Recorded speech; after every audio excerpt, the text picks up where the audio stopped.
본 방송에서 제공되는 모든 정보는 투자 판단의 참고 자료이며 투자의 최종 책임은 본 방송을 이용하는 본인에게 있습니다. 네, 반갑습니다. 오늘은 2월 11일 금요일입니다. 자, 미국 증시가 다시 하락세로 전환이 됐습니다. 일단은 뭐 상승했었던 그런 분위기들을 그대로 반납을 해버렸기 때문에 에이 좋다 말았네 이렇게 생각이 들 수도 있겠죠. 어제 상승했었던 부분들을 오늘 다시 반납한 그런 형태의 모습이기 때문에 뭐 시장은 크게 변화를 했다라고 보기는 어렵습니다. 그냥 올라간 부분을 다시 내려놓은 것 그것뿐이죠. 다만 이제 시장이 가지고 있었던 그런 어떤 전망치라든지 기대감 이런 것들보다는 상당히 나쁜 식으로 나타났고요. 장중 변화도 그다지 좋지 않았습니다. 일단 하락 출발을 하고 나서 주가가 어느 정도 회복세를 보였거든요. 보합까지 끌려 올라가다가 갑자기 주가가 훅 하고 떨어졌는데 CPI 즉 물가지표 발표에 대한 부분들은 그다지 문제 삼지 않았을 것 같아요. 그런데 금리 인상에 대한 부분이 갑자기 문제점으로 확 다가오지 않았나 생각합니다. 다우지수가 마이너스 1.47% 그리고 나스닥이 마이너스 2.1% 그래서 전날 상승했었던 부분들보다도 더 많이 하락세를 보였다라고 보시면 될 것 같은데 자, 주가가 이렇게 많이 변동한 그 이유들 찾아서 알아보도록 하겠습니다. 자, 일단은 물가지표가 이제 가장 큰 문제점이었겠죠. 미국 노동부에 따르면 1월달 소비자 물가지표 즉 CPI가 계절 조정 기준 전월보다 0.6% 올랐다. 그 다음에 지난해 같은 기간보다는 7.5%나 올랐다라고 되어 있습니다. 이게 40년 만에 최고죠. 그래서 지금 7.5%의 물가 상승률은 1982년 이후 처음이다라고 되어 있는데 어마어마한 부분입니다. 그리고 6%가 넘는 물가 상승률도 4개월 연속 지속되었다. 이런 얘기죠. 자, 이번에 CPI가 시장에서 예상하기에는 0.4% 좀 증가하면서 그 전달보다는 좀 나아질 것이다 라는 전망을 좀 했었거든요. 근데 전달을 뛰어넘게 되면서 더 많은 또 예상치보다 더 많은 상승률을 보였다. 약간 급등것 같은 얘기죠. 그래서 그런 포지션들이 만들어지게 되면서 부담감을 좀 줬다라고 보시면 될 것 같습니다. 물가 상승이 꺾이는 것이 아니라 피크치를 찍는 것이 아니라 계속해서 올라가는 것 아니냐 이런 식으로 얘기가 나오는 부분이겠죠. 자, 이게 발표가 되고 나니까 이제 국제금리가 같이 뜁니다. 지금 2%까지 상승하는 모습을 보여줬는데 자, 이게 2019년 8월 이후의 최고치다라고 되어 있습니다. 금리가 아직 올라가지 않은 상태에서 국제금리가 먼저 반응을 해버린 거죠. 그러니까 어쩔 수 없이 올릴 것이다. 그리고 금리가 생각했던 것보다 큰 폭으로 뛸 것이다. 이러한 전망들이 나왔다라고 생각하셔야 될 것 같습니다. 자, 이것을 이제 우리가 어떻게 판단해 봐야 되느냐. 물가 상승률이 이제 지속되고 있는 거. 근데 물가의 상승률이 지난번보다 더 높게 뛰었어요. 이렇게 되면 다음번 물가 상승률 같은 경우도 같이 지금과 비슷한 상황이 벌어지지 않겠느냐라고 예상해 볼 수가 있는 상황이 좀 되는 거죠. 지금 연준 입장에서 본다라면 이 물가에 대한 부분이 어느 정도는 피크치를 찍어주고 그 다음에 성장률이 진행이 되긴 하더라도 성장률 둔화는 좀 일어나야지만이 이게 어느 정도 가닥을 잡을 것이다라는 전망이 나올 수 있는데 뭐 상승률이 더 높게 나타나 버리게 된다라면 이런 상황에서는 좀 답답한 상황이 일어날 수밖에 없는 거죠. 그래서 지금 시장에서 쏠리는 주목은 이렇습니다. 연준이 지금 3-4차례 정도 금리 인상을 할 것이다 라고 전망이 되고 있었던 부분인데 자, 이제 시기적으로 봐서는 뭐 바로 뭐 보면은 3, 6, 9, 12 해가지고 4번 정도가 맥시멈 아니겠느냐. 근데 시장에서는 5번에서 6번 정도 금리 인상을 하게 될 수도 있다. 이런 얘기를 하고 있단 말이에요. 그러니까 이것을 어떻게 시킬 수 있겠느냐? 과연 5번에서 6번이 가능하겠냐? 실질적으로 이게 불가능하지 않겠냐? 이런 식이긴 한데, 자, 요것이 가능한 이야기가 나타난 거죠. 바로 이제 금리 인상을 3월 달에 0.5%포인트를 올려버리겠다. 이런 전망이 나온 거예요. 세인트루이스 연준 총재, 얘가 이제 제임스인데, 이 제임스가 대체적으로 이제 연설 한 번씩 할 때 되게 기분이 나쁜 게 있습니다. 그 전날 이제 연설했던 연준 의원 같은 경우는 시장에 약간 그래도 우호적인 발언을 좀 했었는데 이 제임스 같은 경우는 네 조금 안 좋죠. 뭐라고 했느냐면 3월 15일과 16일에 있을 FOMC 회의에서 0.5%포인트 금리 인상을 나는 지지합니다. 라고 얘기한 거죠. 자, 0.5% 금리 인상이라면 금리 인상 2회에 해당하는 그런 정도의 규모예요. 보통은 0.25% 0.5%포인트를 올리기 때문에 지금 0.5%포인트를 올린다 그러면 한 번에 두 번 올린 거나 마찬가지잖아요. 그렇게 되면 시장이 예상했던 것처럼 금리 인상 5회 예상이 될 수 있는 거죠. 지금 3월 달에 0.5가 올라간다 그러면은 두 번을 칠 수 있잖아요. 그 다음에 6, 9, 12 해가지고 세 번 더 올린다. 그럼 5번 금리 인상 되는 거거든요. 이 정도 올라가게 되면은 생각보다 더 빠른 금리 인상이 될 수 있다. 그러면 충격이 더 크게 나타날 수 있습니다. 완만한 금리 인상 같은 경우는 경기 성장기에 나타나는 당연한 이야기이지만 그 모든 것이 속도가 빨라져 버리게 된다라면 이런 부분들은 그대로 시장에 충격을 줄 수밖에 없겠죠. 그래서 뭐 기술주라든지 이런 그 금리 인상에 피해를 보는 기업군들이 뭐 대부분이겠죠. 왜냐하면 이 금리 인상이라는 것은 바로 금융 비용의 증가 이렇게 예상이 될 수밖에 없는 내용이거든요. 단순하게 이제 시장에서 돈을 끄집어 당긴다라는 부분만으로 해석할 수 있는 것이 아니라 여기에서 이제 기업들이 부담해야 되는 그런 어떤 금융 비용이 증가할 수밖에 없는 상황들. 그래서 기술주들 같은 경우나 성장주 같은 경우는 상당히 제약을 받을 수밖에 없는 상황이 좀 된다. 이렇게 되는 거고요.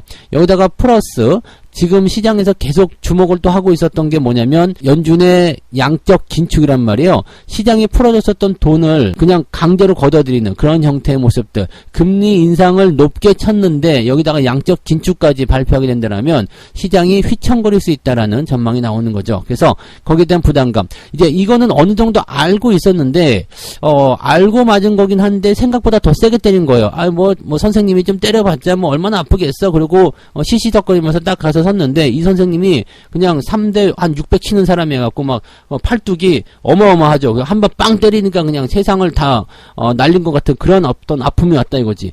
그런 정도의 느낌입니다. 그러니까 맞을 건 알고 있었어. 근데 생각보다 더 많이 맞는데 또는 더 아프게 맞는데 이런 정도의 느낌이라는 얘기예요. 그러니까 이게 상당히 좀 부담스럽다라는 것에 시장에 대한 내용이고요. 근데 아직까지 결정된 건 아닙니다. 지금 제임스가 뭐라고 나불거렸다 해가지고 이것이 뭐 꼭 된다는 건 아니죠. 그래서 아직까지 확정된 부분은 아니지만 이러한 이야기가 나왔다. 자, 시장이 말 한마디에 휘둘리고 있다라는 그런 느낌을 보시면 되겠습니다.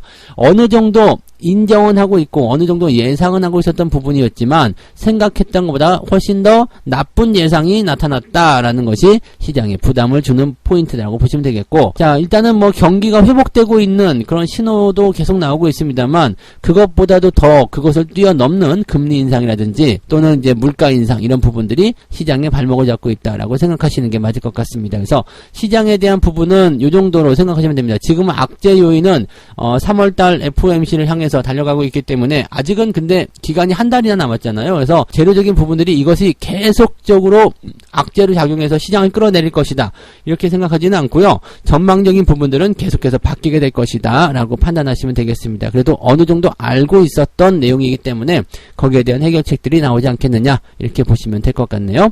국내 증시는 어제 만기에서 그냥 변동성을 많이 보이지는 않았습니다만 미국 시장의 이러한 모습들은 또 시장의 발목을 좀 잡을 수 있는 모습인데 국내 증시가 단기적으로 상승한 이후에 조정권에 들어갔죠. 단기 고점 때 들어가면서 저항 때 딱 진입을 하는 모습이기 때문에 살짝 들어올 수 있는 그런 부분들 우리가 오늘은 고민해 볼 수 있다고 그랬죠. 그래서 그 정도 내용들 참고하시면 되겠고, 단기적 조정이 들어간 이후에 지지점이 어디서 형성되느냐 그게 제일 중요합니다. 그러니까 지금 현재 시점에서는 뭐 조정이 들어간다 주가 내리잖아 뭐 이거 가지고 겁먹을 필요는 없을 것 같고, 지지선 어떻게 형성되는지 어떻게 반등이 나오는지 그 부분을 확인하실 필요가 있다고 생각하시면 되겠습니다. 자, 오히려 뭐 주말장이기 때문에 아침에 떨어져서 시작하면 반등이 오후에 나오게 될 가능성이 상당히 높지 않겠나 이렇게 보시는 것도 괜찮을 것 같아요. 네, 자, 두 번째 이야기 넘어갑니다. 자, 크래프톤이 보호예수 해제가 됐는데도 불구하고 선방을 했다.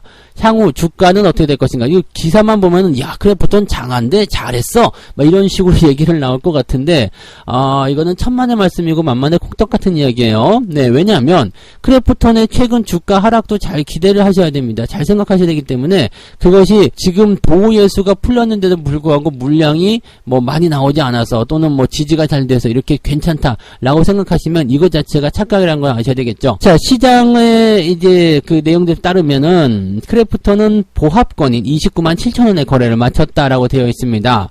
크래프톤의 대주주 및 기존 주주 물량 1254만 주가 그 다음에 기관 내 투자자 6개월 보호예수 물량 21만 주가 전체적으로 해제가 됐다. 이는 전체 상장 주식 수의 26%에 해당하는 물량이다 라고 되어 있습니다. 근데 시장에서는 어마어마한 매도가 나올 것이다 라고 생각했지만 대량의 매도 사태는 일어나지 않았다 라고 되어 있습니다. 오히려 기관과 외국인은 각각 42억, 32억 원의 물량을 쏟아냈지만 개인 투자자들이 73억 원을 받아냈다. 이런 식으로 얘기가 나오고 있습니다. 자, 매도는 계속되고 있다는 것을 주목하셔야 됩니다. 개인들이 받아먹었다라기보다도 그냥 떠넘김을 받았다고 생각하셔야 됩니다. 매도가 압박적으로 나오다 보니까 밑에서 다 걸려들었다고 판단하셔야 되겠죠. 자, 어쨌건 지금 개인들이 매수를 하고 있었던 이 크래프톤, 최근에 주가가 떨어질 대로 떨어졌기 때문에 더 이상 떨어질 리가 없다라는 부분을 이야기하고 있는데, 이것도 어느 정도 맞는 이야기라고 판단하시면 되겠습니다. 왜냐하면 지금 고점이 지난해 11월이었는데 58만 원이었어요. 그 다음에 지금까지 계속 내려가서 29만 7천 원에 거래가 된 거잖아요. 근데 이 기업의 공모 주가가, 공모 가격이 49만 원입니다. 물론 이제 공모 가격으로만 치더라도 공모 가격을 밑돌고 있기 때문에 상당히 뭐 좀 안 좋은 그런 상황이 될 테고요. 또 이것보다도 더 훨씬 아래쪽에 주식을 갖고 있었다고 하더라도 현재 시점에서 보면은 공모에 참여한 사람들, 보호예수 물량 풀리기 전에 매수가 된 사람들은 전부 다 뭐가 되겠어요? 지금 손해를 보고 있는 상태겠죠. 49만원의 공모주를 받았는데 지금 29만 7천원이면은 얼마를 손해보고 있죠? 한 20만원 정도 손해보고 있는 거 아닙니까? 그러니까 상당히 손해를 보고 있는 상태에서 보호예수가 풀렸다. 자, 이거 지금 수익을 볼 수 없는 구조에서 매도가 나오기가 어렵잖아요. 그러니까 대량 매도 물량이 나올 수 있다라는 생각을 들어가시면 안 된다는 이야기죠. 그러니까 이 부분을 우리가 참고하셔야 되는 거고, 최근에 이제 주가가 많이 상승했다던 게 이제 지난해 말이었거든요. 이거는 이제 NFT 같은 부분들, 신사업 진출 계획이 있었고요. 그다음에 주가가 상승하는 그런 부분들도 분명히 있었습니다. 근데 이런 내용들도 분명히 있었던 모습이기도 하고, 또 그 다음에 보호예수 물량이 해제가 됐는데도 지금 주가가 선방했다. 이것은 뭐 주가가 많이 내려간 부분이었고, 또 이제 지금 얼마 전에 나왔었던 기사 중에 하나는 크래프톤에 이제 우리사주 들어갔었던 분들, 이런 분들도 지금 오히려 저거에 시달린다고 그러죠. 반대 매매에 시달린다. 그래서 뭐 크래프톤 회사 측에서 뭐 오히려 증거금을 납부해줬다. 뭐 그런 얘기도 좀 있었습니다. 이런 정도로 주가가 많이 하락한 패턴이었는데, 여기에서 지금 보호예수 물량이 풀리는 부분들, 이거 상당히 부담스러운 내용일 수 있어요. 근데 손해를 보고 과연 얘네들이 팔 것인가라는 생각을 좀 해보실 필요가 있어요. 손해를 보고 판다. 그것도 물량 자체가 상당히 많이 들어가 있는 상태에서 손해를 보고 판다. 이거는 얘네들한테 있을 수 없는 일이거든요. 그렇기 때문에 주가를 어느 정도 방어를 하는 입장은 분명히 나올 것 같아요. 그래서 뭐 이제 걔네들도 손해를 보고 주식을 매도하고 싶지 않기 때문에 어느 정도의 수준에서의 뭐 물타기가 들어갈 수 있든지 아니면 추가 매수가 들어갈 수 있든지 이런 쪽으로 이제 매수 유입이 들어갈 수 있다라고 판단하실 수 있겠죠. 그러면 평단가를 맞추는 정도 수준이 됐을 때 얘네들을 지금 생각해 보세요. 근데 여러분들은 이 시장의 어떤 주가 흐름들에 대해서만 이제 객관적으로 반응하실 것이 아니라 이렇게 수급이 가지고 있는 것, 이 주식을 갖고 있는 사람들의 어떤 심리를 조금 파악해 볼 필요가 있어요. 지금 크래프톤을 갖고 있는 기관이라든지 개인 투자자들, 뭐 아무리 공모주 가격에 뭐 매수했다 또는 또 그보다 더 싸게 매수했다 하더라도요, 지금 현재 시점에서 본다라면 손해를 보고 있는 상황이 되었다라고 한다면 어떻게 될 것 같아요? 지금 파는 것보다 주가가 올라올 때 팔고 싶겠죠. 또 주가가 올라오면 어느 정도 팔고 싶으세요? 자, 내가 만약에 평단가가 이제 지금 물타기 막 들어갔어. 공모 가격이 50만원이고 지금 30만원. 그래가지고 물타기 막 해가지고 한 40만원 정도에 맞춰줬어. 그러면 주가가 만약에 41만원 찍었어요. 그럼 어떨 것 같아요? 지금부터 이제 내가 평단가보다 더 많이 올라가니까 주식을 팔아야 되겠다. 아니면 주식을 더 사야 되겠다. 어떤 식으로 생각할 것 같아요? 주식을 팔아야 되겠다는 생각이 드는 거죠. 왜냐하면 얘네들은 처음부터 진입을 하는 자체가 이 주식을 팔아먹기 위해서 평단가를 끄집어내리는 상황이거든요. 조금만 올라가라. 그러면 내가 팔아먹을 거다 라는 생각이죠.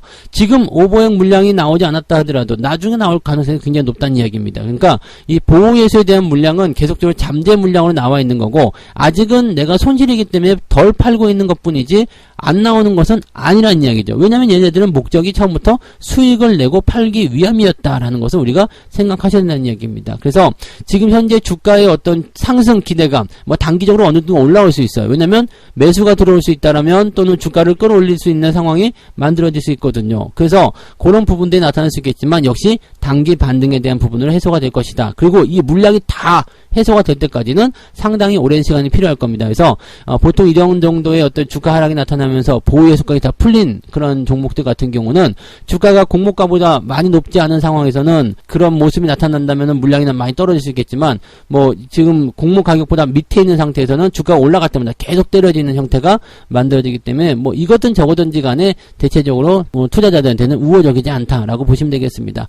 특히 크래프톤 같은 경우는 실적도 별로 안 좋아졌어요. 그래서 이런 부분들이 주가 상승에 걸림돌이 되고 있기 때문에 지금 이 종목을 갖고 있고 싶지 않은 사람들이 굉장히 많이 늘어나고 있을 것이다. 그 물량이 전부 다 나올 것이다 라고 생각하시는 게 맞는 얘기죠. 그러니까 거기에 대한 이야기들을 여러분들이 잘 참고하시기 바랍니다. 신규 종목들이 가지고 있는 신기루가 바로 이런 모습들이라는 것도 잘 참고해 보실 필요가 있겠습니다. 최근에 이제 뭐 보유에서 물량이 풀린 종목들 중에서 보면은 공모값을 좀 밑돌고 있는 종목들이 좀 버티고 있다든지 아니면은 뭔가 좀 반등하고 있다든지 다 이런 식으로 해석하셔야 됩니다. 그래서 그런 정도의 느낌들을 잘 살려서 대응하셨으면 좋겠네요. 자, 세 번째 이야기 MSCI 이야기도 갑니다. 메리츠 금융, 메리츠 화재가 일단 MSCI 지수에 편입이 될 것이다 라고 얘기가 되고 있습니다.